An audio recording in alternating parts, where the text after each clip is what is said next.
Good afternoon, everyone. My name is Alison Laslett, and I'm the Manager of Brand Strategy and Development for the Winemakers Federation of Australia.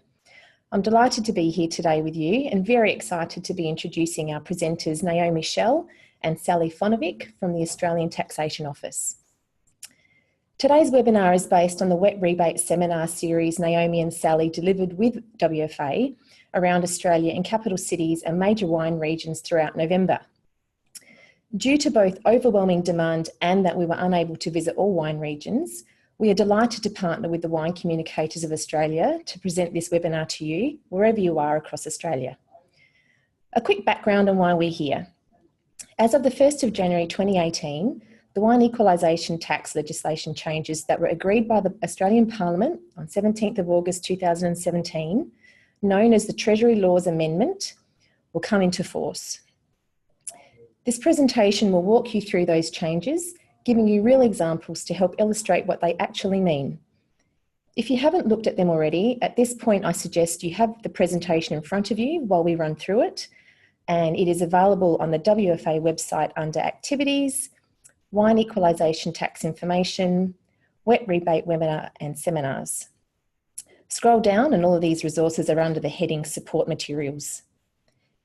At this point, it's important to note that Naomi and Sally didn't make these laws, but they are tasked not only with implementing them, but to help you to ensure that you understand them and comply with them. During the webinar, we would love to hear from you. So if you want to make any comment or ask a question, you can use the question button at the bottom of your screen. I'll be happy to pass through any comments to our presenters, who will address them at the end of the presentation. As always, we will be recording this session and will provide you with a link to rewatch this presentation at your leisure. So let's get started. Ladies, over to you. Thanks, Sally. My name's Sally Fonovic and I'm here with Naomi. Schell, we're both technical advisors based in Adelaide. We're in a small team at the Australian Taxation Office and we deal with primarily wine equalisation tax questions. We also do excise, but primarily dealing with wet. I'll just start the session by giving a couple of disclaimers that we did give to most of our audiences around Australia. The first is, as Ali stated, we didn't make the laws. Some of it we're quite happy with, maybe others, you know, we're all in this together though, so we'll hopefully give you some information about how these will impact you and give you some contact details at the end where you can get in contact with us. So I guess if all you take away is what the overview of the new measures are, some of the things you might want more information on and where to find us, then you know that's a good thing too. The second disclaimer is that we aren't professional presenters, but hopefully we do know what we're talking about. So if you can put up with some ums and ahs and maybe a few missteps or false starts, then hopefully we will be able to provide you with the information that you need. So I'll hand over to Naomi to begin the session. Thanks, Ali. So as Ali touched on, and as most, if not all of you are aware, in 2016, the government announced in the federal budget that the wine equalisation tax legislation would be amended. That was largely as a result of distortions that had been created in the marketplace due to an oversupply of largely bulk and unbranded wine, in respect of which a producer rebate was available, and most oftentimes wet liability might not have been collected on it. So in August 2017, that policy was passed into law and the Wine Equalisation Tax Act was amended. The purpose of this presentation today is to explain those changes to you and what the ATO's expectations are in relation to compliance with those changes. Some of the changes are quite complex. We're fully aware of that. The session today will run for around about an hour, obviously with questions at the end. We don't expect you to fully absorb everything that we go over today. Obviously, you can rewatch this webinar if you'd like, but if you come away from today with an understanding of the main concepts and the main changes, and perhaps more importantly, where to go to if you've got questions after today and for more information, then that's a good thing. So we'll start off with explaining the cap reduction, which is a fairly simple change. We'll then go on to talk about the changes that have been made to the associated producer provisions of the wet legislation. Then we'll go on to explain in a bit of detail the big one that everyone's interested in, which are changes to the producer rebate eligibility criteria. We'll also explain how the system of quoting has changed under the new rules, in addition to going over the reduction in some of the circumstances in which entities can claim wine equalisation tax credits. And then we get to the fun bit at the end, which is explaining the start dates of the various new laws and the transitional provisions. So we'll also provide you with a number of points of contact that you can go to for support from the ATO, and we will deal with whatever questions you have, whether that's with regard to the new measures or just in relation to the wine equalisation tax generally, at the end.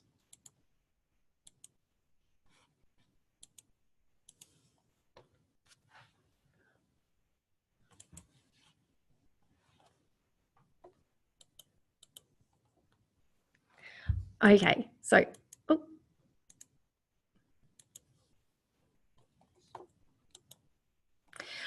from the 1st of July next year, the maximum rebate amount that a producer can claim will be reduced from $500,000 to $350,000 for a financial year. So that reduction in the maximum amount, as it applies now, it applies to a single producer or where producers are associated under the associated producer provisions of the wet legislation. That maximum rebate amount applies to a group of associated producers. So the associated producer test in the wet legislation has been amended. The principles of the test haven't changed. The way that the test applies hasn't changed, but the timing of the application of the test has been amended. So the associated producer test from the 1st of October this year now applies at any time during the financial year. So previously, producers could only be found to be associated on the last day of the financial year. So that legislation's been amended, and producers can now be found to be associated with one another for a financial year, for the whole of the financial year, at any time during the financial year. So where producers are associated with one another at any time during the year, they will be limited to claiming that now reduced $350,000 maximum rebate amount for the financial year as a group. So even though the associated producer provisions in the way that they're applied and the principles under those provisions remains unchanged, we thought that it would be a good idea to just go over what the tests are under the associated producer provisions. It might be new information for some people, and it might just be a refresher for others. So essentially, there are 3 main tests under the associated producer provisions of the wet legislation. The associated producer provisions are very complex, and we could probably talk for an hour in relation to those, but that's not the purpose of the presentation. So this is very much an overview of the tests and how they apply. So under the first test, there are 2 limbs. So you can probably see that one up here. 2 producers will be associated with one another if one producer or its affiliate has direct or indirect control of the other producer. That's a test that's taken directly from the Income Tax Assessment Act. And where we're talking about control, the magic number to remember is really 40%. So where you're looking at companies, for example, that would refer to 40% of the voting power in the company. Where you're looking at trusts, we would be looking at 40% of the trust distribution. So that connected with test, or that control test, is very much based on how the entities are actually structured. You'll see that there's an asterisk up here next to that test. That's because it relates to and is relevant for the branding requirements in relation to the new eligibility criteria that we'll talk about a little bit later on. So the connected with test is the first limb of the first test. Under the second limb, two producers will be associated with one another for a financial year where one producer is under an obligation or reasonable expectation to act in accordance with the directions or wishes of another producer in relation to its financial affairs. So that second limb of the first test hinges more on the actual relationship between the parties and the facts of that relationship, and whether in fact there can be said to be a controlling mind in the circumstances. So the first limb relates to that 40% control test, and the second limb refers to the relationship between the parties. So that's the first test. We've then got a second test under which producers can be associated for a financial year. And essentially under this test, two producers will be associated with one another where they're under an obligation or reasonable expectation to act in accordance with the directions or wishes of the same third entity in relation to their financial affairs.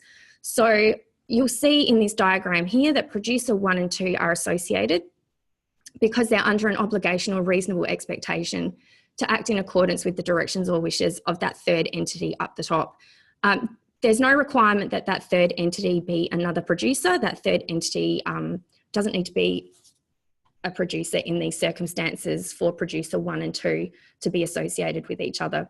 So that's the second test. And finally, there's a third test under which producers will be associated with one another for a financial year.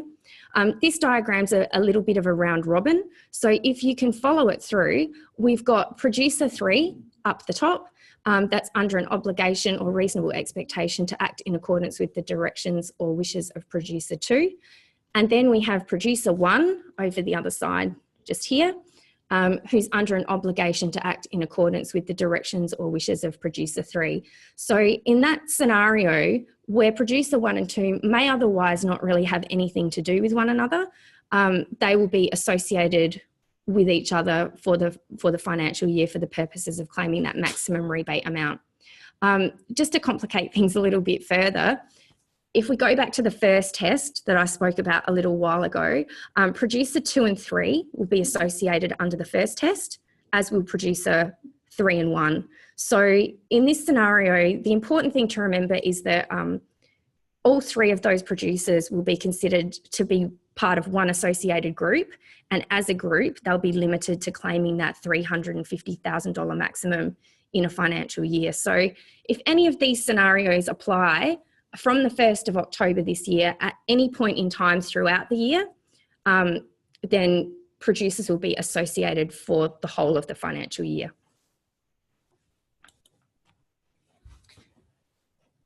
Thanks, Naomi. So probably the major part of the presentation that people are interested in are the changes to the eligibility criteria for producer rebate. So we sort of look at it that there's 5 criteria that need to be met for an entity to be able to claim the rebate on any particular parcel of wine. This slide does talk about a flow chart in the handouts. That flow chart's available on the Winemakers Federation website. We put it together just to give a bit of an idea or a bit of a pictorial representation to people of what the things are they need to meet, and if they answer yes or no to certain things, whether they would be eligible to claim the rebate.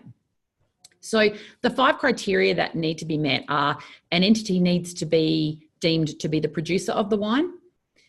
Either the producer or the first purchaser have to have a liability to pay wet on the wine. There's an ownership of source product test that needs to be met. And then at the end, we'll go through the packaging and branding requirements. Naomi will go through those. So they're the 5 criteria. So we'll go through each of those in turn. So the definition of producer hasn't really changed in the Act. So if an entity previously was deemed to be a producer, then in all likelihood they are still a producer. So the definition of a producer for ATO purposes is you're either the manufacturer of the wine, so you make it yourself, or you supply the source product from which the wine is made to another entity who manufactures on your behalf. And I'll just at this point just say that when I refer to wine, I'm talking about any of the types of wine that fall within the definitions in the Wine Tax Act. So I may sometimes slip into talking about grapes for grape wine, but we are talking about cider, perry, fruit and vegetable wine, anything that is classified as wet under the Act. When we talk about manufacture, we talk about production. So an entity would manufacture the wine if they themselves produce the wine. Manufacture can also be combining parts or ingredients to form a commercially distinct product. So that can be combining parcels of bulk wine to make a commercially distinct product. That would be deemed manufacture. However, I'll point out at this point in time that an entity who is engaged in bulk wine blending to produce wine would fall out of eligibility for claiming rebate due to some of the other of those 5 criteria. So while an entity who blends bulk wine might still be a manufacturer, they wouldn't be eligible to claim rebate due to some of the other criteria. The ATO, and you will hear it a few times in our talk about various things, are often called upon to give consideration to particular facts in a case. We recognise that manufacture of wine can happen in various ways, that, bottling, trademarks, the way in which the wine's made can all differ between entities. So we are often called upon to determine whether people meet certain criteria, and you'll hear us say a few times that it will be a question of fact. So sometimes whether someone is manufacturing wine can be a question of fact that the ATO is asked to make a determination on. I use the term source product when we talked about who is a producer, because a producer can be someone who supplies source product to another person to make wine on their behalf. So for grape wine and grape wine product, source product is grapes, and it is fresh, whole, unprocessed grapes. For fruit and vegetable wine, it's the fresh, whole, unprocessed fruits or vegetables. For cider, it would be apples and perry pears, again, whole, unprocessed, fresh product. For mead, it's unfermented honey. And for sake, it's unfermented rice. Again, we various times get asked questions about what might constitute whole unprocessed. One that was asked a few times was whether destemming of grapes would be considered a process which would mean that those grapes are no longer source product. No, destemming of grapes is fine. Where they're still, whole and unprocessed and still a fresh product, they would be deemed still to be source product. So that's the first limb, whether an entity is a producer. The second eligibility criteria is a liability test. So the government were very keen to make sure that there was a closer link between a producer claiming and being paid producer rebate and wine tax ultimately being collected by the government on that wine. And Naomi touched on in the beginning, there was concerns raised by the government about the fact that wine sometimes had producer rebate paid out on it, where ultimately there was never any wet collected. So the test is that an entity would be eligible to claim producer rebate where either they have the liability to pay wet to the government, or where they sell under quote, that first purchaser notifies that they will pay wet for that wine. So they will have a taxable dealing with the wine. So circumstances in which a producer will have a liability would be where they sell wine not under quote. So that's generally that last wholesale sale, which is the taxing point for wet. And it would be sales to things like restaurants and retail outlets. Cellar door sales, producers will have a liability to remit wet to the government where that wine is sold from their cellar door. And also situations which we call applications to own use, or AOUs. That's generally wine that in some way is given away. It's either opened at a cellar door and provided as tastings. It's wine that might be given away to attract business. It's wine that a producer will take for their own consumption. And it's also wine that might be transferred, or the title in that wine is transferred other than just a normal sale contract. So any of those situations would give rise to a liability on the part of the producer. The second part of it is where that producer sells wine under quote, and that quoting purchaser indicates that they will not sell the wine under quote, make a GST-free supply, or use that wine in further manufacture. So there'll be people out there who are aware that the current quoting forms, and when I talk about quoting, I'm talking about an exemption form that's provided by the purchaser to the producer to enable that wine to be sold free of wet. So the quoting forms currently only ask that purchaser make an election about the GST-free status of the supply they intend to make. So where wine is purchased under quote, and the indication is made currently that purchaser will not make a GST-free supply, then the producer can claim the rebate. Now there'll be 2 extra boxes added onto the quotation forms, and a purchaser will also need to make an election about whether they intend to use the wine in manufacture or whether they intend to sell that wine under quote. Where they don't intend to do any of those things, that producer could claim rebate. The note at the bottom of the slide just is to indicate that currently there is a penalty provision around incorrect quoting with that GST-free intention.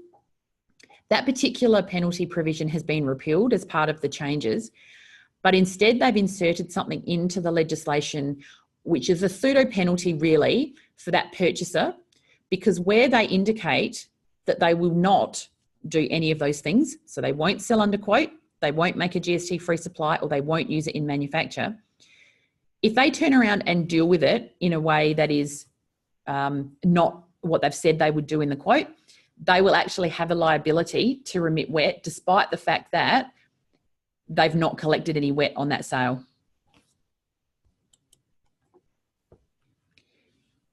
So this is the flip side to the previous slide. A producer can claim rebate where the entity indicates they won't do any of these things. However, where the purchaser indicates that they will make a GST-free supply, which is something like an export, will use it in manufacture, or will sell it under quote, then the producer cannot claim a rebate on that particular wine. So that's the first 2 limbs. The third part of the eligibility requirement is a test around ownership of source product. So this slide just recaps the previous one that we looked at as to what is source product. So it's whole unprocessed product, grapes for grape wine and grape wine product, fruits or vegetables for fruit or vegetable wine, apples or pears for cider and perry, and unfermented honey and unfermented rice for mead and sake.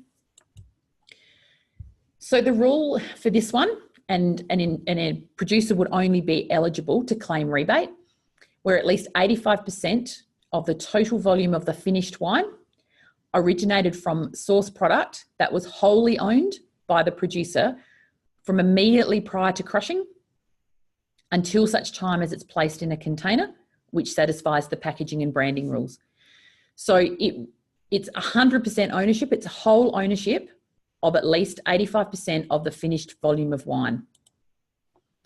We've had a lot of questions while we've been out and about and since we've returned to the office around what is ownership of source product. So if I talk in terms of grapes, but it equally applies to any of the source products, ownership to grapes is good title to those grapes or to the source product. It's unencumbered title. So therefore, where there are retention of title clauses or other mechanisms which have an encumbrance over those grapes, if it means that that producer does not own them prior to the time they're crushed, then they cannot meet that 85% ownership requirement. So there's been a lot of questions around the payment arrangements that people have in grape supply contracts. So, 3 payments being made. Where the payment, like where title specifically doesn't transfer until that final payment is made, and if that final payment is made after the goods are crushed, after that source product is crushed or fermented, then an entity cannot satisfy that rule because they don't own the goods prior to them being crushed. We do recognise that there are other mechanisms which people can put in place to protect themselves in the event of non-payment. Unfortunately, as the ATO, we can't give legal advice around contracts and what sorts of things you should put in them or shouldn't have in them. However, we are more than willing to have a look at contracts if people are concerned. So you can get in contact with us. Where, for instance, a contract might say that title passes at the crusher, despite the fact that payment may not yet have been made, that would be fine. So a producer would just need to be able to prove that they had good title to the grapes prior to them being crushed. We'd certainly recommend that people who don't have written contracts would look at maybe putting something in place. They don't have to be onerous contracts, but certainly something that should auditors come knocking on your door, that you would be able to evidence to them that you had good title to that source product prior to crushing or fermentation. So the sale of goods legislation in the states and territories makes it clear that title to goods or ownership of goods passes when parties to the contract of sale intend for title to pass. So on the basis of that, title to grapes, for example, the passing of title to grapes wouldn't necessarily always be dependent on the final payment being made. So as Sally mentioned, where parties can evidence an intention, whether that's in a contract or some other document, that title to the grapes passed at a time before they were crushed, then a producer could possibly meet that ownership of source product requirement. But as Sally mentioned, we would strongly encourage producers and grape suppliers to reduce that intention to some form of written document in the event that our ATO auditors do come knocking on your door and ask for proof of intention of the parties as to when title to the grapes passed. We also get asked quite regularly what sorts of records a producer would need to have in place. Again, it's not our place to tell people or give them a list of exactly the types of things they have to have. We recognise that people run their businesses differently and have different record keeping systems and different record keeping practices. It was the government's intention that where producers were already keeping good records around production, around buying source product, all of that sort of thing, that there wouldn't be any further red tape to be able to evidence this ownership of source product. So the ATO would envisage that where people have good written grape supply contracts or source product supply contracts in the case of other types of wine, where they have weighbridge documents evidencing the date at which the product was delivered, the amount, tax invoices which line up with those contracts and those weighbridge documents, and also just normal good production records showing when the product was crushed, what other sorts of things were added to the product and dates and things like that, that you would well be able to evidence to an auditor that you owned the source product prior to crushing. Obviously, this only relates to people who do purchase in their source product. For those producers who grow their own grapes, this is not an issue because they would have owned the source product that makes their goods. It's more for people who are buying in grapes or other source product. When the draft legislation came out, a few sectors and some people sort of raised some concerns that things like fortified wine may well never be able to meet that 85% test because they need to add at least 15% or at least 150 mils per litre of spirit, fortifying spirit. And if they were to add more than that, they could never evidence that they owned 85% of the source product unless, for instance, they were to own the grapes that made the spirit. So the government made some amendments before the final law was passed.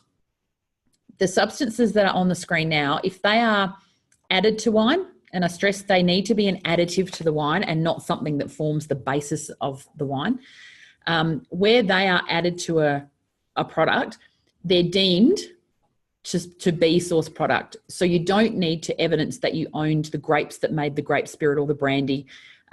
They're just where they're added to a product and the production records show they were added and in what amount, they're deemed to make up the 85% source product ownership test. So those things are grape spirit, brandy, alcohol used in preparing vegetable extracts, ethyl alcohol, water, grape juice concentrate, but that can make up no more than 10% of the final volume of the product, and also any other substances. But where they're combined with similar substances can make up no more than 1% of the final volume.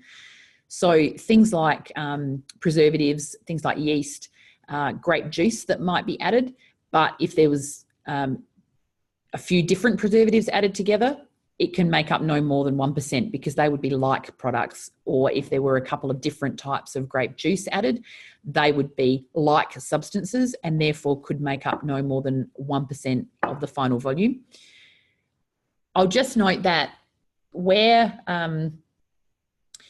you might, for instance, add 13% grape juice concentrate, you can't say that 10% is deemed source product and fits into your 85% and the other 3% isn't. The whole 13% forms part of, or falls out of being deemed source product and can no longer be included in that 85%. So we sometimes talk about a 15% rule. So you can have 15% of something else in your product. That could be purchased bulk wine, it could be other things, but 85% of it needs to stem from source product that either was owned by you prior to crushing or fits into the products listed on this list. So if you were to add 13% grape juice concentrate, that whole 13% has to fall into that 15% of other. And I'll just add to that, grape juice concentrate is not grape juice. Grape juice concentrate is a product that is derived solely from grapes, and it's the result of that process where grape juice is distilled and you end up with grape juice concentrate and grape juice condensate. So that allowance for grape juice concentrate of no more than 10% of the volume of the final product does not apply equally to grape juice. Grape juice falls to being considered under that 1% of any other substance. We just note that just because a product may be on that deemed source product list, it can only be added to whatever type of wine a producer is making where that is an allowable addition under the Wet Act. So each of the different types of wine under the Wet Act have different definitions and different rules around what can be added to them. So for instance, as the example there states, brandy is not allowed under the Wet Act to be added to fruit or vegetable wine. So just because brandy is on the deemed source product list, it still can only be added to wines which allow it under the Wet Act. So if someone was to add brandy to fruit or vegetable wine, it would no longer be subject to wet because that's not an allowable addition under the Wet Act. And I did go through that other note there where the allowable amount of deemed product is exceeded, the entire amount will be a substance other than source product. So if I was to add that 13% grape juice concentrate, that would all be deemed as a product other than source product. We've put in an example. It goes over 3 slides and I won't read it word for word, but this particular producer is making 1 litre bottles of wine. The makeup of that final product, 820 mils originated from fresh, unprocessed grapes, which that producer owned prior to crushing. They've added 150 mils of purchased bulk wine.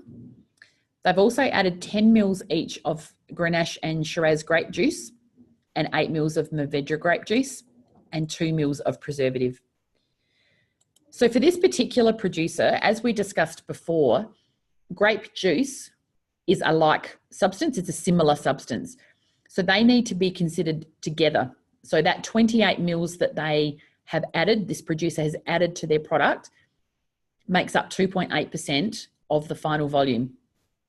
And as I stated before, where you go over the allowable percentage for a particular type of additive, that whole amount is not taken to be source product. So that 28 mils forms 2.8%, greater than 1% of similar substances.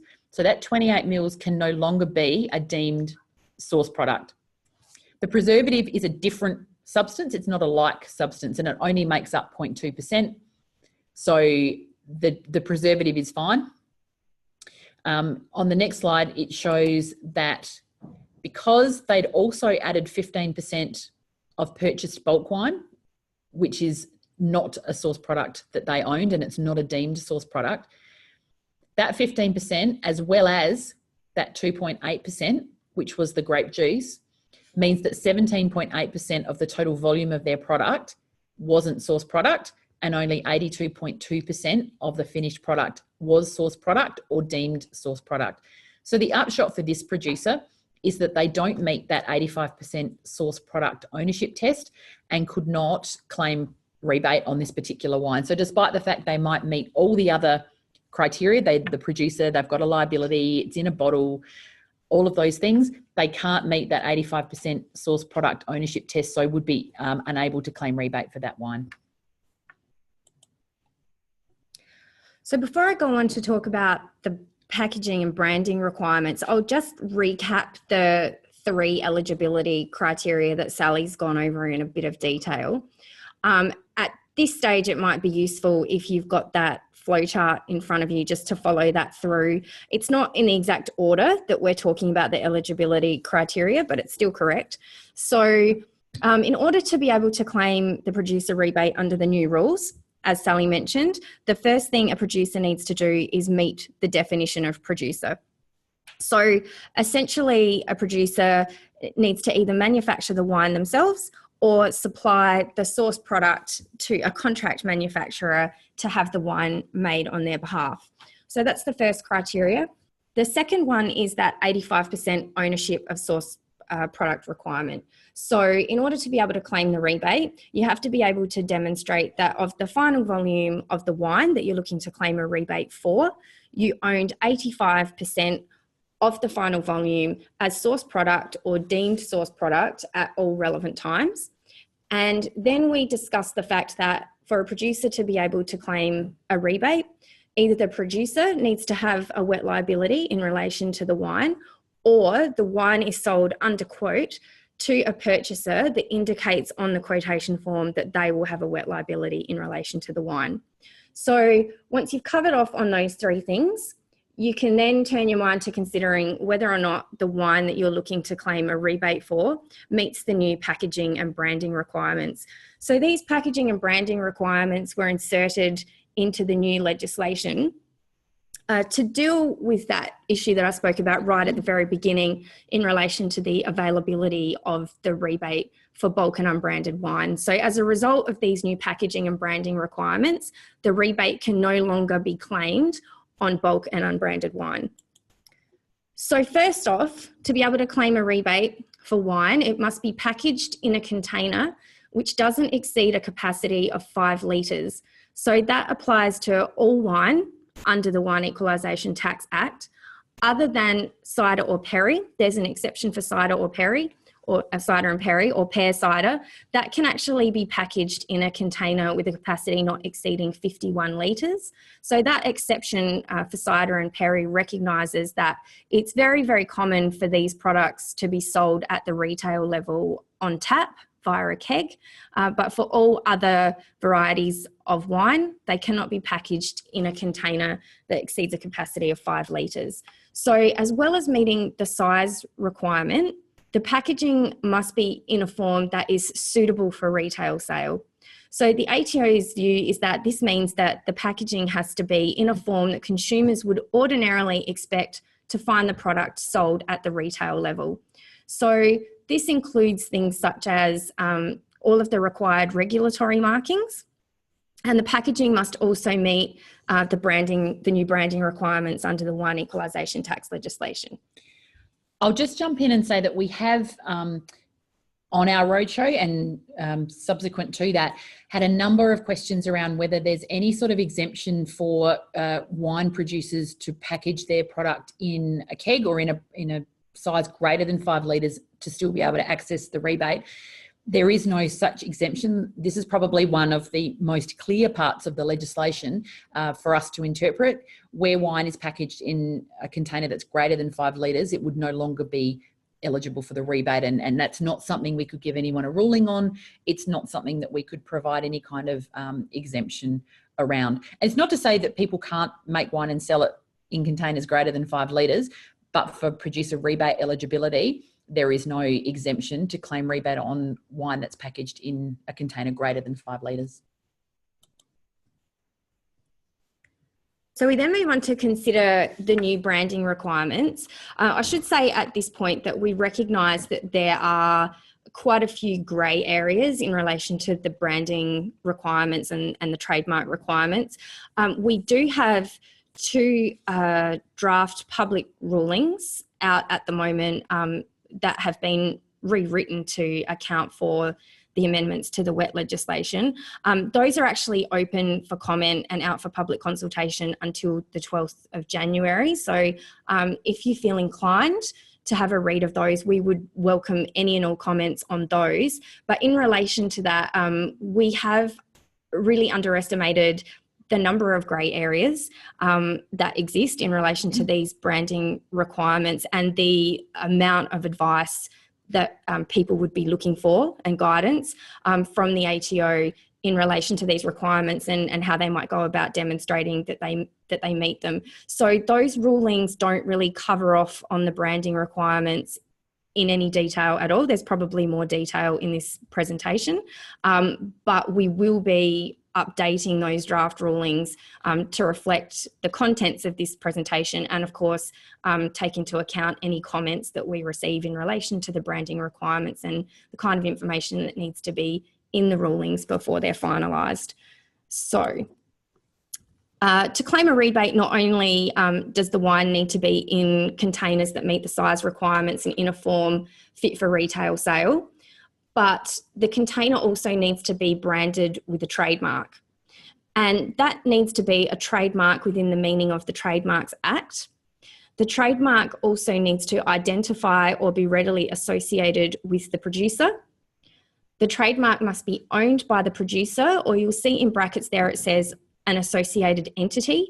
So that refers back to that very first limb of the associated producer test that I spoke about right at the very beginning, that 40% control test. And the trademark either needs to be a registered trademark or an application has been lodged to register the trademark and it's pending, or it's an unregistered trademark that has been used by the producer since 2015. So I'll just go through and talk about each of these trademark requirements in a little bit more detail.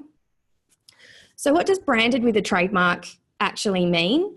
It means that the container that immediately holds the wine at the time of the assessable dealing that a producer is looking to claim a rebate for must be branded.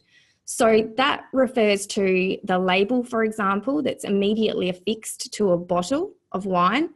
In the case of cask wine, it would be sufficient for the carton to be labelled, branded with the trademark. However, the government made it very clear that the rebate would no longer be available in relation to clean skin wine. So it would be insufficient for a carton holding half a dozen or a dozen clean skins to be branded with a trademark and still be able to get a rebate. So that trademark needs to be a trademark within the meaning of the Trademarks Act. The definition of trademark under that Act is very broad. It's not limited to a company name or a logo. It can include many things and might be, for example, an aspect of packaging. So by that, it could be the shape of a bottle or something along those lines. So as long as it's a trademark that falls under the definition of trademark, and it's used to distinguish the goods or services of the producer from the goods or services of somebody else, then that would be acceptable. The trademark also needs to identify or be readily associated with the entity that's looking to claim the rebate as the producer of the wine. So the ATO's view on this is that that means that the trademark needs to be identifiable as the producer's brand to the ordinary reasonable consumer.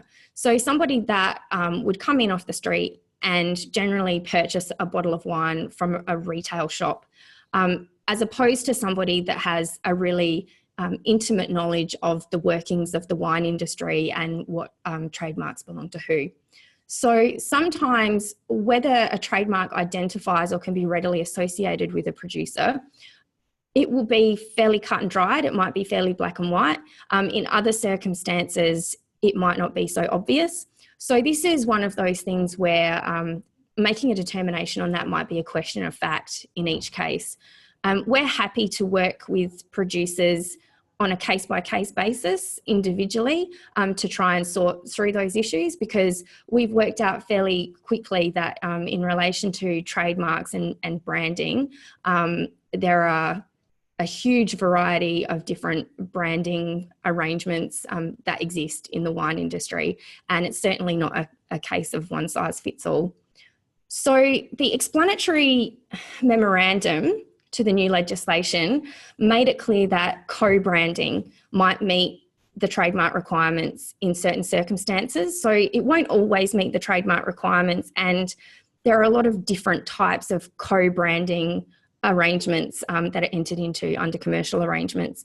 So co-branding might, for example, refer to one producer that has a whole bunch of different trademarks that are registered, and they might use multiple trademarks on the same bottle of wine.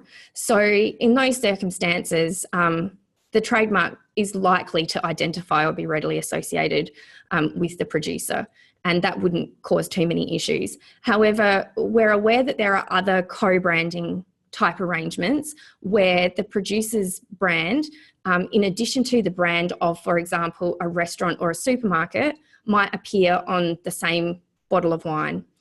In some circumstances, those co-branding arrangements might be okay, and in other circumstances, they may not be. So a good rule of thumb would be that the trademarking, the co-branding arrangement may meet the requirements where the producer's brand is dominant on the packaging. So for example, where the producer's trademark is front and centre on the front label, and the restaurant or supermarket's trademark appears in small print at the back, that's likely to be okay.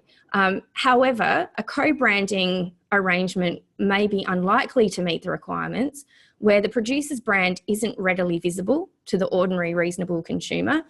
For example, it's in very small print on the back label with all of the other regulatory markings, and someone would have to go searching for it.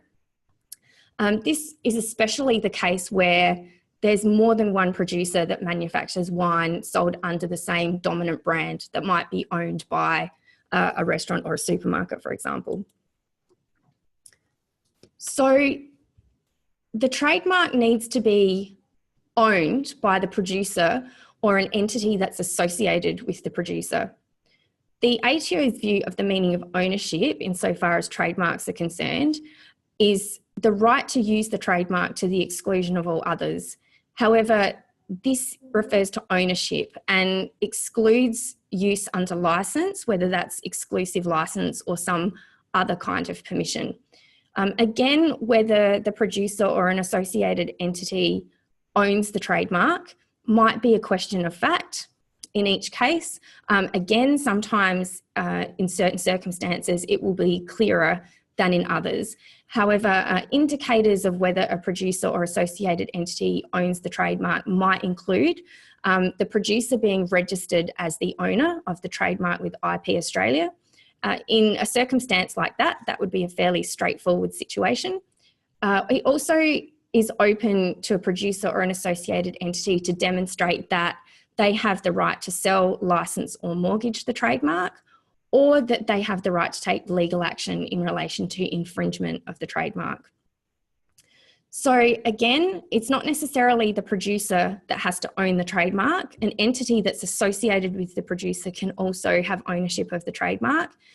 And whether an entity is associated with the producer is established under the first limb of that associated producer test. So that associated entity doesn't necessarily have to be another producer. It's just that the principles of that 40% control test that apply in determining whether or not there's an association there. So the types of trademarks that can be used are firstly registered trademarks, so trademarks that are registered with IP Australia, or trademarks in respect of which an application has been lodged with IP Australia to register the trademark, and a decision hasn't been made on that application yet, and the appeal period hasn't run out. So I would say that trademark registration process is one that's undertaken with IP Australia. The tax office doesn't have any input into registering trademarks or the decision around registering trademarks and whether or not they should be registered. It's really just a requirement that needs to be met. So apart from the registered trademarks, the government recognised that there were quite a lot of established brands in the wine industry, and that a fair bit of goodwill had been built up around these brands that had been using, over a period of time, unregistered trademarks or unregisterable trademarks. So, for example, trademarks that couldn't be registered, such as trademarks that took their name from geographical indicators or common names. IP Australia generally won't register those sorts of things as trademarks. So it was recognised that it would be unreasonable to expect these established brands to go off and register new trademarks where they'd built up a level of goodwill in existing unregistered or unregisterable trademarks. So in limited circumstances, unregistered trademarks can be used for the purposes of claiming the producer rebate. However, those unregistered trademarks must have been in use since the 1st of July 2015, continuously until the time of the assessable dealing that the producer is looking to claim a rebate for. And again, whether or not an unregistered trademark has been in use from the 1st of July until the time of the assessable dealing will be a question of fact. It might be evidenced by the producer providing details of specific goods or services sold using the unregistered trademark, providing evidence of advertising and marketing material, including photos or signage or other images, providing some historical context around why the trademark might have been chosen and how it's been used, and also the provision of details of any confusion or dispute about the use of the trademark. Okay, so that's really the 5 eligibility criteria in which people will need to address or need to have a look at before they seek to claim producer rebate on any parcels of wine that they are selling. Just with regard to quoting, we thought we'd just touch a little bit on quoting. It was indicated to us that maybe people, despite the fact the system's been in place for a while, might not fully understand what we mean when we talk about quoting or how the quoting system works. So just briefly, we'll just look at quoting. So some typical people refer to quoting maybe as a wet exemption form, but the correct title for it, or the way that it's referred to in the Wet Act, is quotation or quoting. What we really mean, it's quotation of a purchaser's Australian business number, or ABN, in the approved form when they're buying that wine to obtain it wet-free. And that really is where the taxing point is not at that current purchase. So it's deferring the taxing point to a later sale. There are 4 grounds in the legislation under which a purchaser would be entitled to provide a quote when they're buying wine. They've remained unchanged. So if an entity previously was entitled to buy wine under quote, they would still be entitled to do that. At the moment, it's really just the form that's changing. There's those extra boxes that I talked about before. On that, the new forms are available in the draft ruling. So at the end of WETR 2009/1, there's a copy of the new quotation forms in there if people would like to have a look at them.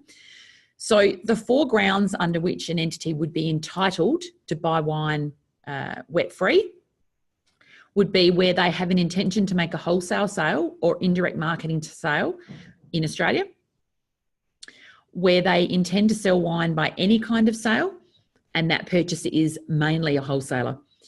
The Act talks about mainly a wholesaler is someone who, in the preceding 12-month period, more than 50% of their sales were via wholesale, or they have reasonable grounds to believe that for the next 12 months, more than 50% of their sales will be via wholesale. And in that case, if an entity falls into that scenario, they would be able to provide a quote for all the wine they buy. The third ground for quoting is intention to use the wine as a material in manufacture or other treatment or processing. So for instance, you're buying wine and you're going to blend it with other wine, or you're going to buy wine and use it in a Christmas cake. You could buy that wine under quote. And the last grounds is where you intend to make a GST-free supply. And the majority of situations where that would be the case would be where that purchaser is seeking to export the wine. Quotations need to be made at or before the time of the dealing. So it's not enough for a purchaser later on to come back to a producer and say, oh, whoops, I meant to give you this form. You need to provide the quote at or before the time of the dealing. And also another thing that's remained unchanged is that periodic quoting is provided for in the Act. So quotations can be a one-off for a particular purchase, or they can be provided for a period of up to 12 months. So the purchaser can write on the form the period of time that they would like that quote to be in place. It could be a week, it could be 2 months, it can be up to 12 months. And that's not a calendar year or a financial year. That's from the time that a quotation is first provided to that particular vendor of wine. It can last for up to 12 months from that day. Some of the things that have changed is that where wine has gone through a taxing point, so where wet has been paid on wine, it can then no longer be sold under quote. So this is not so relevant for a producer of wine, but more relevant for people who have bought wine from a producer, so a distributor or a wholesaler. So if they've bought wine and they haven't quoted, so they've paid wet at the time they've purchased the wine, they can now no longer turn around and sell that wine under quote. Just that note there may be a credit that could be claimed where the wine is the subject of a further taxable dealing. Wine purchase from a producer, so this is what we talked about earlier. The change will be that there will be extra boxes on that quotation form, and where a purchaser is buying from a producer, they'll need to state in their quote if they intend to make a GST-free supply of the wine, so for instance, make an export, if they intend to use it in manufacture or some other sort of process, or if they're going to sell under quote. So that's another change. There'll be extra requirements when buying from a producer around that purchaser's intention with the wine. And just really recapping on that, where a purchaser indicates they will have a taxable dealing, the producer may claim rebate where they meet the other criteria. Where that purchaser indicates they will not have a taxable dealing, the producer cannot claim rebate on that wine, despite the fact they might meet all the other eligibility criteria. And where that purchaser indicates they will have a taxable dealing, but subsequently do not, the purchaser must pay wet on that sale. So just on that, for someone who's bought from a producer under quote and indicated that they would have a taxable dealing, there's no provision for them to come back later and say, oh, whoops, I said that I'd have a taxable dealing, but actually I didn't, so please don't claim rebate on that. It's too late. Once a purchaser has indicated to a producer they will have a taxable dealing, it is up to that purchaser to act in accordance with the quote. And where they don't, they themselves will have a liability to pay wet. As I touched on, there are new quoting forms, and in a minute, Naomi will go through the transitional provisions and the start date. Unfortunately, because of the way that all works, there will be circumstances in which, or in fact for the first 6 months, so between the 1st of January next year and the 30th of June, the old form, the old quotation forms and the new forms will have to coexist. It's an unfortunate situation, but it's just how the law works. So Naomi will touch on that in a little while.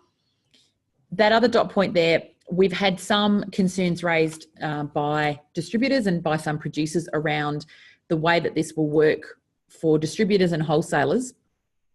As I said previously or currently, the only election that someone needs to make when they're buying wine under quote is whether or not they're going to make a GST-free supply. So that's generally an export.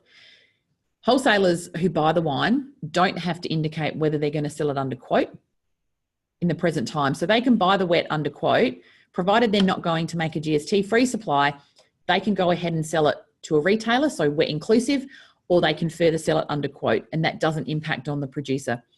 Because of the tightening up and the closer linking of the liability to the rebate being paid, where that distributor further sells under quote, there's not an eligibility for the producer to claim rebate. So there's a situation where that distributor is going to have to decide how they're going to buy their wine and whether they're going to quote for all of it or how they're going to do it. We've had lots of different scenarios put to us by various different people. We're quite happy to talk individually with people around how that's going to work and how setups that they might put in place might be treated from a tax point of view. Again, we can't provide advice on how people might structure, their purchases and structure their businesses, because that's not our job to tell them how they can do that. But as I said, we'll certainly be available to assist people with the taxation treatment of the sorts of things that they might seek to put in place to assist them with this change in quoting. The last thing I just wanted to touch on was wet credits. So again, because of this linking of liability with rebate, some of the credit grounds that were previously in place, so circumstances under which an entity might seek to recover payment of wet, have had to be removed. The main ones that I think will impact people are credit grounds 2, 6 and 10, which we've gone through there. Credit ground 2 is where someone's bought wine wet paid, even though they met one of those grounds to quote their ABN and avoid payment of the wet. Now, if they buy wine, pay wet, and then realise they could have quoted, there's no grounds to claim a credit for that particular scenario. If they subsequently have a taxable dealing, so they sell the wine wet inclusive, they could come to the tax office and gain a credit under a different credit ground. But the trigger there is that they need to have a subsequent taxable dealing. Credit ground 6, tax excluded from sale price of tax paid wine sold to a quoting purchaser. So for instance, a distributor buys wine wet paid and then sells it under quote. Because as I discussed earlier, you are no longer able to sell wine under quote where it's gone through a taxing point. This credit ground is contrary to that, so needed to be removed. The last one that probably is fairly common and is now being removed is where wine is purchased tax paid and is then exported. There's no longer a grounds to claim a credit in that scenario. A purchaser who is intending to export wine has a quoting ground, so could actually buy that wine under quote and not pay the wet. But where they are buying wet paid for whatever reason, they are no longer entitled to a credit.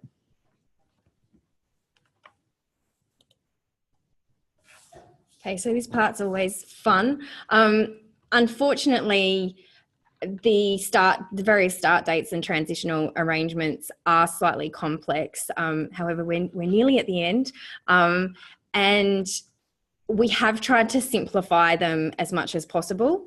There is the table that we've prepared as a bit of a quick reference guide in relation to when all of these new measures come into effect.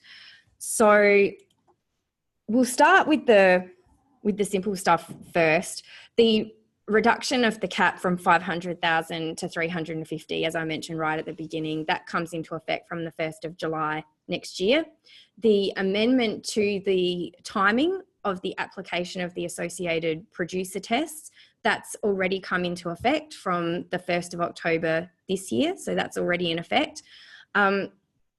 Things get a little bit interesting when we start to look at when the eligibility criteria start for different vintages of wine, when the quoting rules come into effect and when the reduced credit grounds apply.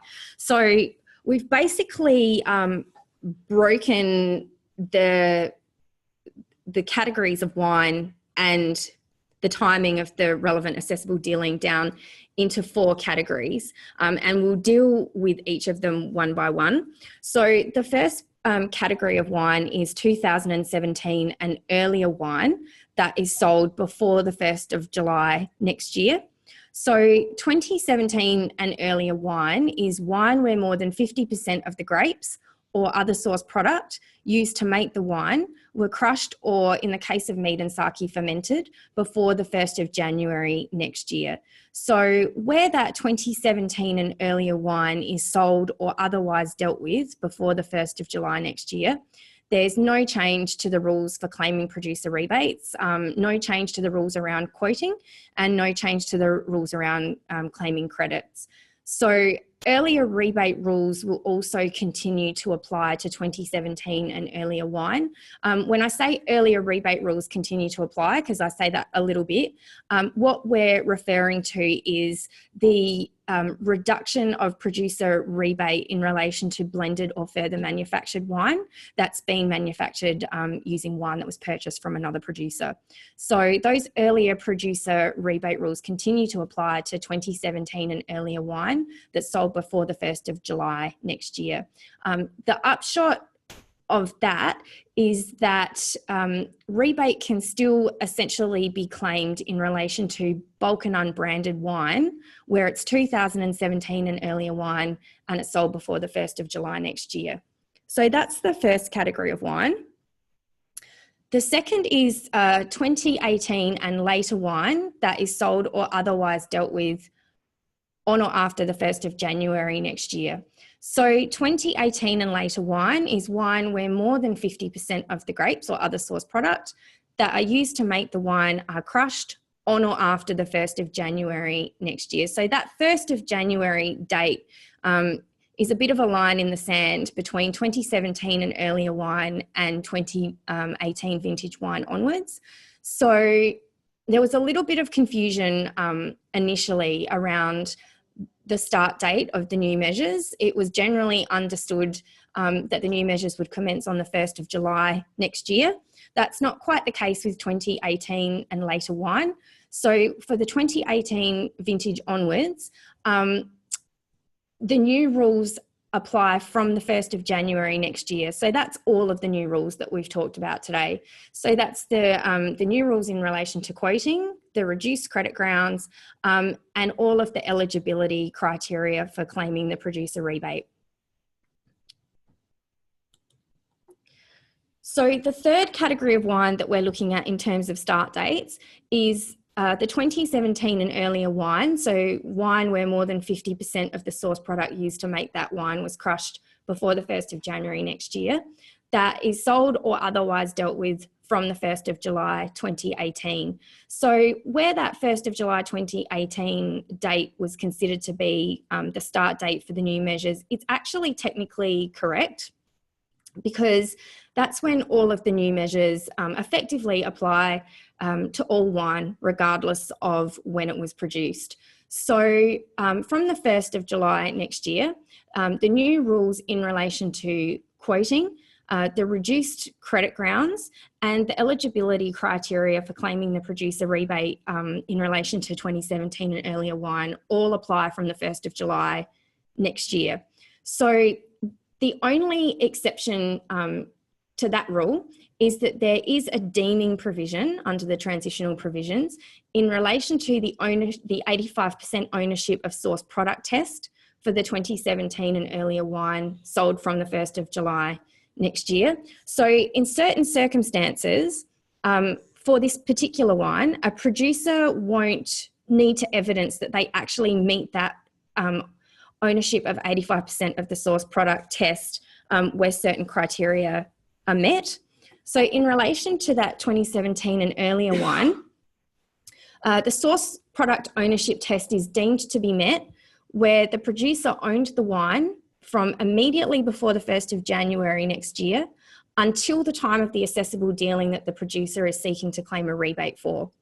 That assessable dealing needs to occur before the 1st of July 2023, so that's when the transitional period runs out. And the wine must be in a container at the time of the assessable dealing that either clearly displays the vintage date of the wine, so that's where wine can display a vintage date, or in the case of non-vintage wine, it needs to be in the container in which it was sold or otherwise dealt with before the 1st of July next year. In relation to this wine, where it's blended or further manufactured using wine purchased from another producer, the earlier producer rebate rules continue to apply. And the final category of wine is fortified wine. So there's a special transitional rule that exists in relation to fortified wine. And again, that relates principally to the 85% ownership of source product test. So where we're dealing with fortified wine, and fortified wine takes its meaning from the Australia-New Zealand Food Standards Code. So that's wine that contains at least 150 mils of ethyl alcohol per litre and not more than 220. So when we're looking at fortified wine, the source product test will be deemed to be met where the wine was owned by the producer before the 1st of January next year. It is sold or otherwise dealt with before the 1st of July 2025. So fortified wine gets that additional 2-year transition period. And on the 1st of January next year, the fortified wine is either in a multi-staged aging system, so such as a Solera system, or it's in the container in which it's sold.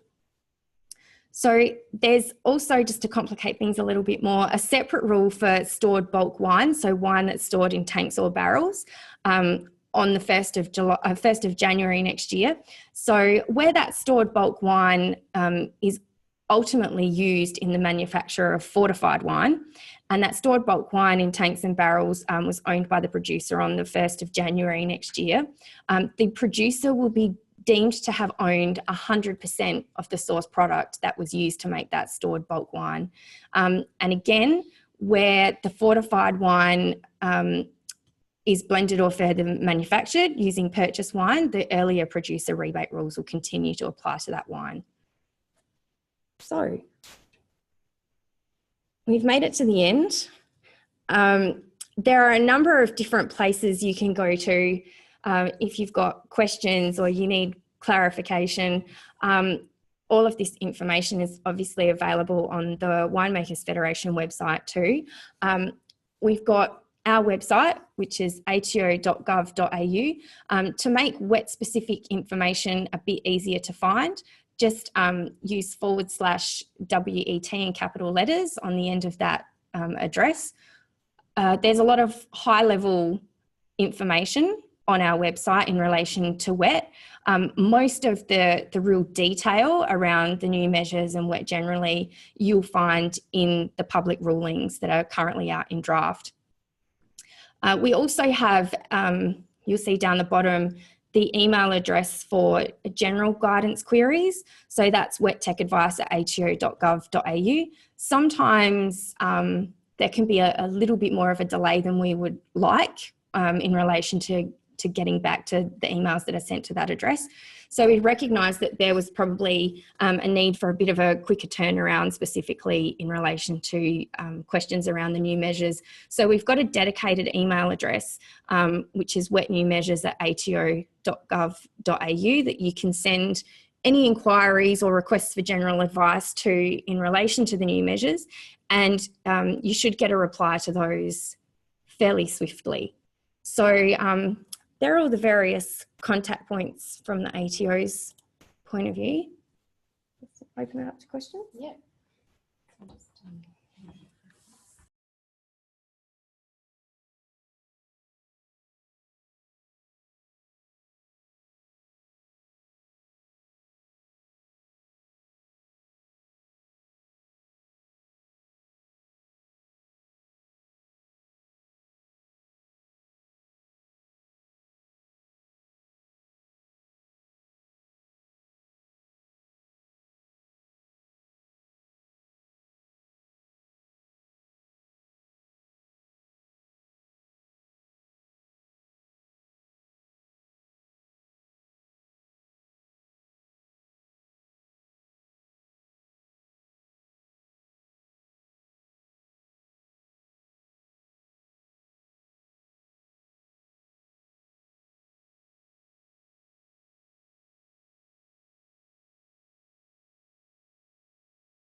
Okay, so we're just having a look through some of the questions. Thank you everybody for sending them through. We've got quite a few here that we're just having a look at. So just bear with us for a couple of minutes while we go through these, and we will start to answer them in the order that they've come through. Won't be a sec.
Okay, so we're just quickly going through these. Some of them are a little complex and may not be able to be answered in this forum, but we can certainly, if your question doesn't get answered, then maybe just flick us a question to that mailbox. The first question is specifically around not so much the new measures specifically, but about the producer rebate entitlement where someone has purchased a winery and there's stock of wine on hand. For an entity to be able to claim producer rebate, they need to meet the definition of being the producer of the wine. So unfortunately, it's not enough for someone to buy a winery and buy the brand to then be able to claim producer rebate of any stock that's on hand. The entity who then currently owns that winery wasn't the producer of the wine when it was made, and therefore there is no producer rebate available for stock on hand where an entity purchases a winery. Again, with the new measures, they couldn't meet the ownership of source product rule because the entity, a company, a trust, whatever, couldn't have been the owner. So there is no mechanism in the Act, the old Act, new Act, that allows that rebate to be carried forward to the new owners of a vineyard or a winery.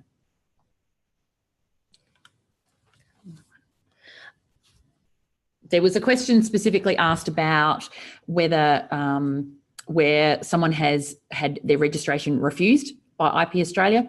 Unfortunately, you need to meet the criteria. So it needs to be either you have a trademark, the trademark's pending, or you were using it before the 1st of July 2015. So the ATO can't step in and has no discretion in terms of something being unable to be registered. If you haven't been using that particular brand since before the 1st of July 2015 and you can't register it, you will need to find something that you can register. So there's no discretion. The ATO has no discretion around what is or isn't able to be registered. And if it's not, then unfortunately it probably wouldn't meet one of those criteria. We've got another question here about if a purchaser buys under quote because they're going to export, can the producer claim the wet rebate as with other under quote purchases? If a purchaser buys wine under quote because they're going to export, they're likely going to make a GST-free supply. So even now, under the current rules, where a purchaser buys under quote, they should, for the purposes of exporting, they should be indicating on the quotation form that they intend to make a GST-free supply, and in that circumstance, the producer wouldn't be able to claim a producer rebate.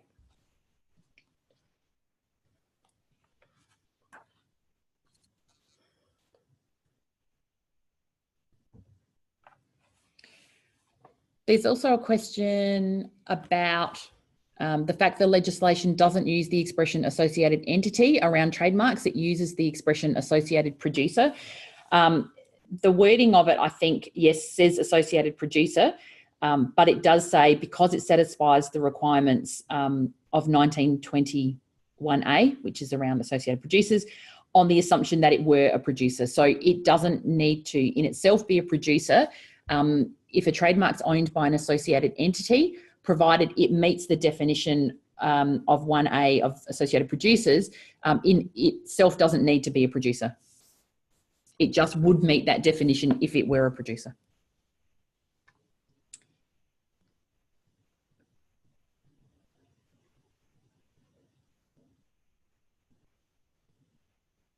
Okay, there's one about which rebate rules apply for 2017 vintage, where the producer buys bulk wine before the 1st of January 2018, but where the wine is bottled after the 1st of January.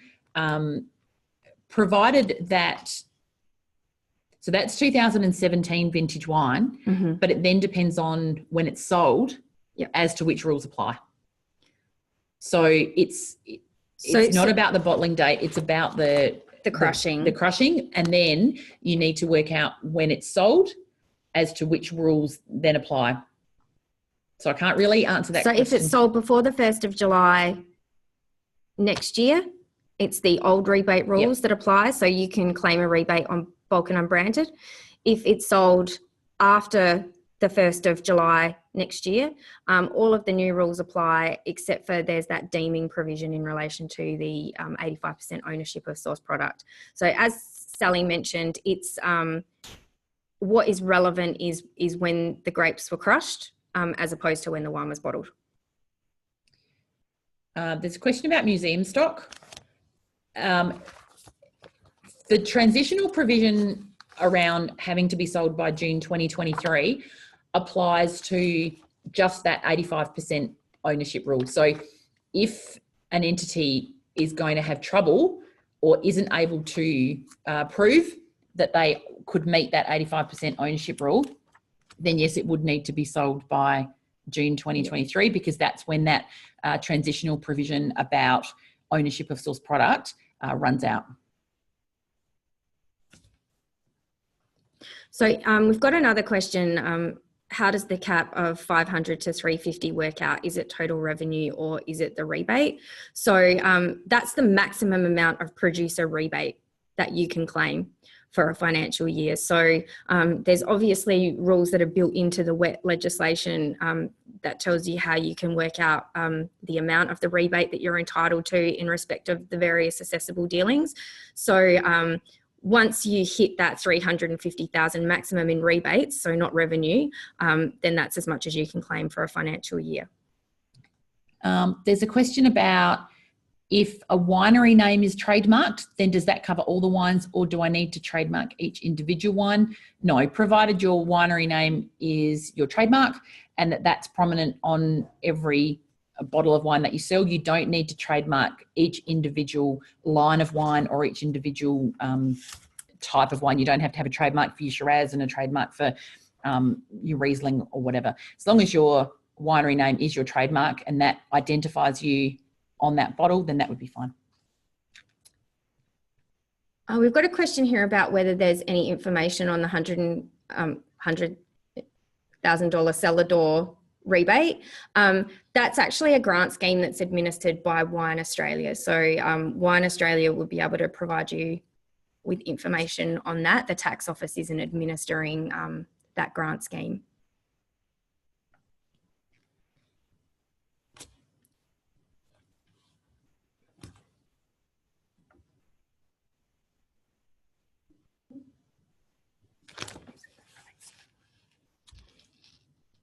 Oh, slides are available on the Winemakers Federation website.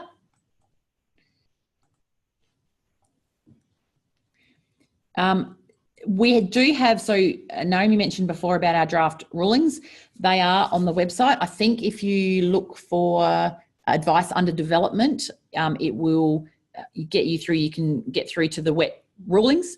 That would be the place in which you would find some examples. So we've tried to put in examples of the various scenarios or around the different things that we've talked about today. Again, as Naomi mentioned, if people feel or, you know, you look at it and you think, I really could do with an example based on this, then please let us know. Feedback that to us, because we can certainly update that. Yeah, so the question was, are there ATO examples for some of these questions that can be viewed and used? So as Sally mentioned, we've tried to include as many examples as we possibly can, and we've tried to make them practical and reflective of what happens out in the real world in the draft public rulings. So yeah, as Sally said, feel free to have a look at those if we've missed the mark with any of them, or if you think that there's something that you would like to see in there that isn't there, we'd be more than happy to come up with something. There's a question about, is the cap further reduced from July 2019? No, the cap reduction is from the 1st of July next year, so from 500 to 350, and that's where it ends at this point in time. We've got a question here. What about effective retention of title clauses in a contract with a contract processing winery / facility where the contract winery retains the right to sell grapes or wine to recover unpaid service fees? I think that's probably a question that we might have to take on notice and have a bit more of a think about. Off the top of my head, potentially that looks like ownership of the grapes by the producer has an encumbrance over it. So potentially that might not be okay, but that's not a question that's come up before. So that's something that we might give a bit more thought to and potentially include something about when we finalise our public rulings. The next question is about if a restaurant or another entity wants you to bottle with their label and without the producer's brand on it, would this be eligible for the rebate? No, the producer's trademark needs to be dominant on the packaging. So where it's either in very, very small print somewhere on the back, or if it's non-existent at all, that producer would be ineligible to claim the rebate. They wouldn't meet that trademark requirement. We've actually had a lot of questions on that issue. So from what we can gather, it seems to be a relatively common arrangement, but unfortunately where wine is being sold under a restaurant's brand and the producer's brand isn't obvious on the packaging, then the producer would be ineligible for the rebate under the new rules. Yep. And there was a question about whether the audio will also be accessible on the Winemakers Federation site. I believe that is going to be there as well. So you can go back and listen to us over and over.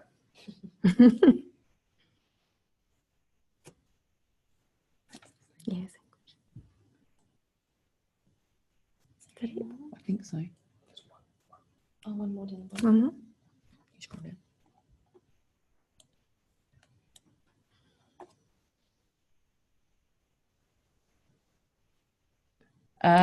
So there's a question, if we use our own 50-litre kegs and request a producer to fill the kegs with cider, can we claim a rebate? So unfortunately, the answer to that question is no, on a number of levels. Firstly, cider, which is considered to be wine under the wet legislation. Backtrack on that. That's okay. So you need to be the producer of the cider is the upshot to that before you can claim a rebate. So yeah, just filling a keg with cider that's manufactured by somebody else wouldn't entitle you to the rebate, and it wouldn't entitle them to the rebate either.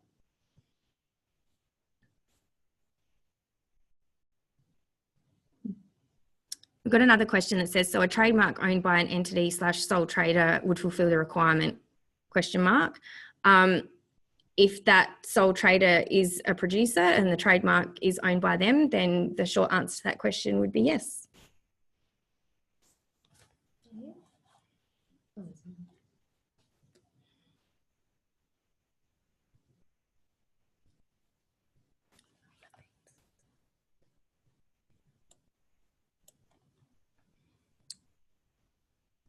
There's a question here as to whether ginger beer is covered by wet.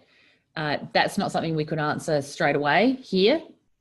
The answer is maybe. It can be. It depends on how the ginger beer is produced, and it depends on what's in it. So with respect to ginger beer, we need to look at the individual product to determine whether or not it is covered under wet. If it is covered under wet, it most often than not falls under the category of fruit or vegetable wine.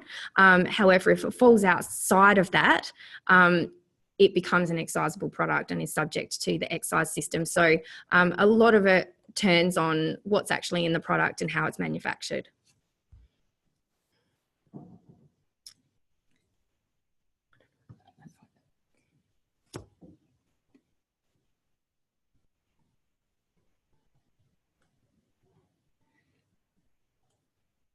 There's a question here about proof of grape ownership. I'm actually not 100% sure how to answer the question or what it means. It's talking about maintaining vineyards in the year for a grower.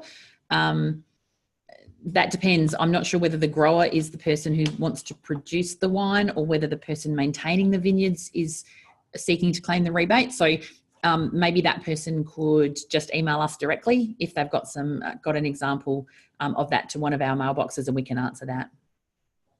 The quote forms are at the back of the draft ruling. Someone's asked a question about the quotation forms. The current ones are on our ATO website. If you're looking to have a look at the new ones, they're at the back of WETR 2009/1, the draft ruling that's under advice under development on the ATO website. We've got another question about sake. So when sake is imported and purchased without wet and then on-sold, how does the wet work? If it's sake that is covered under the wet legislation and isn't subject to duty, because similar to ginger beer, sake can be manufactured in a bunch of different ways. It might be fermented, in which case it's likely to be covered under wet, or if it involves distillation, it will be subject to duty. It's dealt with in the same way as all other wine that's imported without wet. So when it's imported without wet, it's imported under quote. The quotation form is provided to customs. So once it's in Australia and it's in the wet system, as soon as the sake is subject to an assessable dealing, so for example, this is the subject of a subsequent wholesale sale or a final wholesale sale, then wet will need to be paid on that.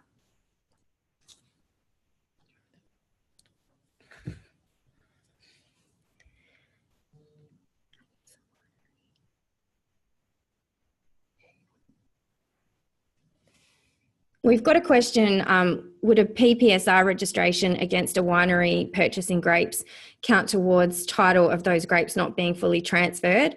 We would say where that registration is a registered interest in relation to the grapes themselves, then the answer to that question would most likely be yes, because we would consider that ownership of those grapes would be subject to an encumbrance, being the PPSR registration. As Sally mentioned, we do understand, but as the ATO, we're not in the position to provide contract or legal advice, that there are mechanisms potentially outside of retention of title clauses and PPSR registration specifically in relation to grapes that can protect a grape grower's interests in the event of non-payment. But we would encourage you to get independent advice in relation to that.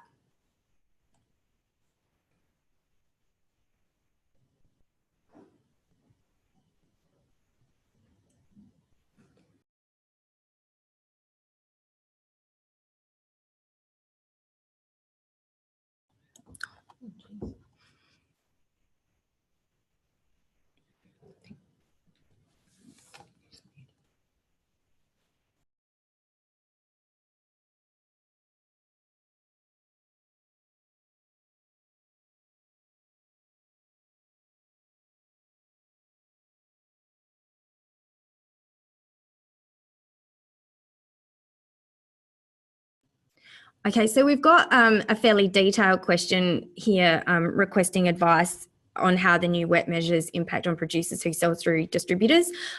We would encourage whoever posted that question and anyone else that might have questions about how certain distribution arrangements might impact them, to contact us directly, because we find that there are a number of different ways that producers can sell either to or via distributors, and the tax outcomes are different depending on how people decide to do business. So it's a lot easier for us to provide advice on a case by case, but we're more than happy to do that if you'd like to get in touch with us out of session. Awesome.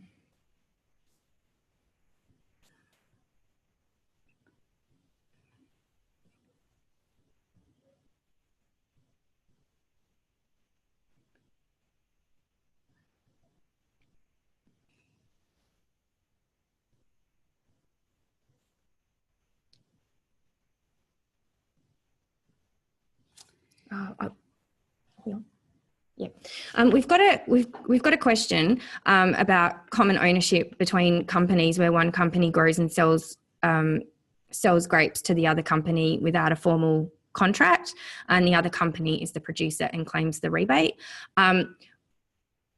Even though purchase invoices are something that the tax office would like to see, we would encourage these related companies to put a grape supply contract in place between the two of them.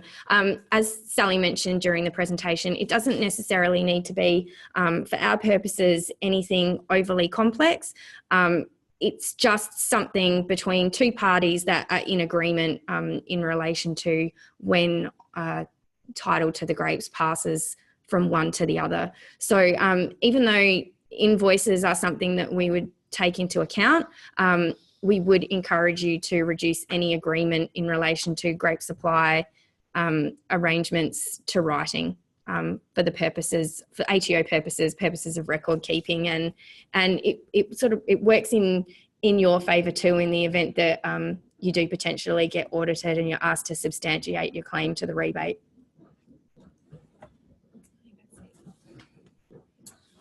Okay, well, I think that's it. Thanks everybody for the questions. So that was a lot of information in a short amount of time. Oh, sorry, just this last one. We've got a question that said that will answers to all the questions that are not able to be answered now be posted for all to see. So we've answered all of the questions that we received, other than the ones that we've taken on notice, which will be in our public advice, or the issues that we need to deal with people on a case-by-case basis. Okay, thanks.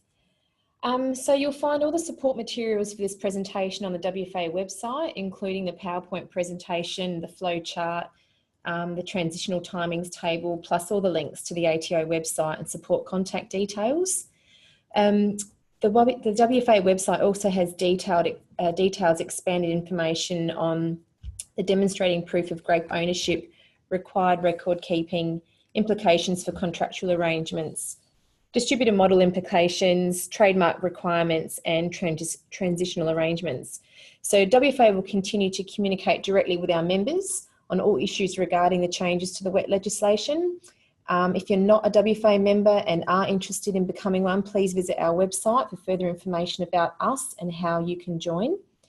I'll take this opportunity now to thank Naomi and Sally for their commitment to the Australian wine industry to ensure we all have the correct information in regards to wet rules and eligibility under the new legislation. This webinar, as we said before, comes off the back of a month of these seminars we delivered across the country, where in some regions the demand was too great for the venues we were in. So a big thank you to both of you for making the time to do this webinar today. And in fact, I will point out that Sally is actually on annual leave this week, but she has come in on her personal time to present this to our industry. So massive thanks to you, Sally, for doing that for us. So on behalf of the Winemakers Federation of Australia and Wine Communicators Australia, we thank you for participating in our webinar today. And I wish you all a safe and happy Christmas and New Year. Thank you.